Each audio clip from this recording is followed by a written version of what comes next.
Bonjour à toutes et à tous et bienvenue dans JF Finance UMOA Markets, votre émission dédiée aux marchés financiers de la zone de l'Afrique de l'Ouest. Vous êtes prêts? C'est parti. Rebond sous vigilance. Après des séances en demi-teinte, le CAC 40 gagne 1,15% à 8143,82 points, porté par l'espoir d'un accord sur les terres rares entre Washington et l'Ukraine, une initiative qui pourrait financer la reconstruction de ce pays tout en renforçant le secteur minier. Mais la prudence demeure car Donald Trump annonce une taxe de 25% sur les exportations européennes. Côté migration, la carte dorée Trump fait aussi débat. Un titre de séjour permanent vendu 5 millions de dollars destiné aux investisseurs fortunés. Dans ce climat, l'automobile reste sous pression avec Tesla et Stellantis en baisse. Focus à présent sur l'Afrique de l'Ouest où les acteurs publics et privés multiplient les initiatives. Mali, le fonds souverain Emirati.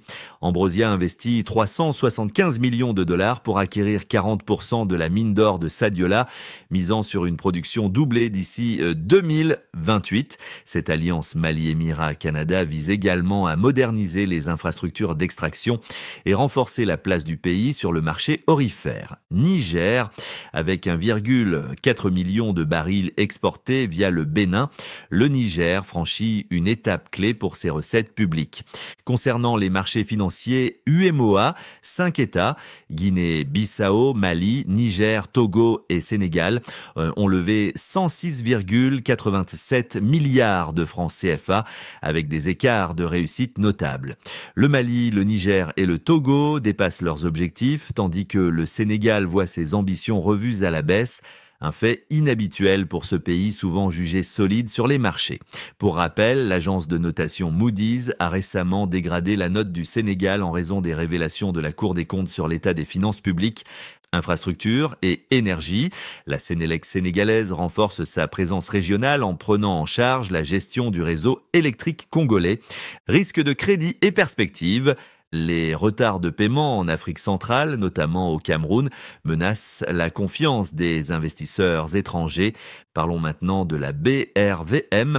Le marché de la BRVM présente aujourd'hui une performance positive, marquée par une dynamique haussière des indices BRVM Composite, plus 0,30%, et BRVM Prestige, plus 0,86%. Côté secteur, l'énergie est en tête grâce à la performance de Total Energy CI, tandis que les télécommunications et la consommation discrétionnaire poursuivent leur progression. Les services financiers, plus 0,25%, enregistrent une hausse plus mesurée, reflétant une activité soutenue mais prudente. Les plus fortes hausses du jour sont dominées par Bernabé CI, plus 5,71%, malgré des volumes limités, suivi de Cetao CI, plus 5,66%, qui confirme sa bonne dynamique annuelle, plus 24,44%. Total Energy se distingue également avec des volumes importants et une progression annuelle solide. À l'inverse, les plus fortes baisses concernent Tractafric Motors, CI, ainsi que Solibra, CI, malgré une performance annuelle positive, plus 8,92%. SMBCI subit également un repli, amplifié par une tendance négative sur l'année, moins 23,30%.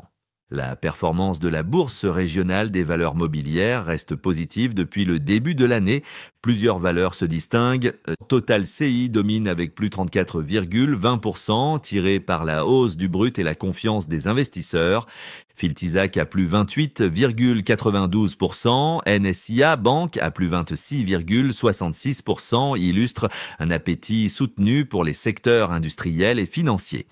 Côté baisse, Tractafric Motors recule de 20%, Aura Group de 16,93%, tandis que BOA Sénégal perd 8,41% depuis janvier.